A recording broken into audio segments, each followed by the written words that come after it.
Buongiorno e ben ritrovati con il TG Flash di New Sicilia, di seguito i titoli più importanti della mattina. In apertura i ritardi nella consegna degli esami istologici all'ASP di Trapani. La conferenza permanente per la programmazione sanitaria e sociosanitaria ha espresso parere favorevole alla decadenza di Ferdinando Croce dalla carica di direttore generale.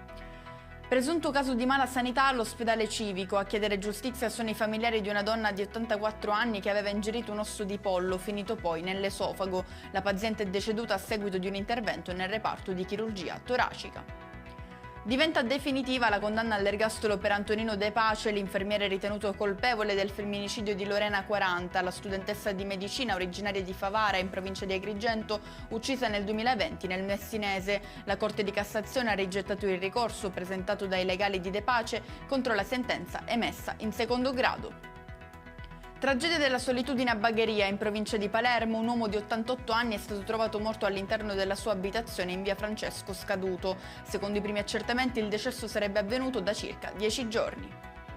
Smantellata un'associazione finalizzata al traffico di droga e di armi. L'operazione della Polizia di Stato, coordinata dalla DDA di Milano, ha portato all'arresto di 24 persone. Tra loro c'è un siciliano di 35 anni accusato di essere al vertice del sodalizio.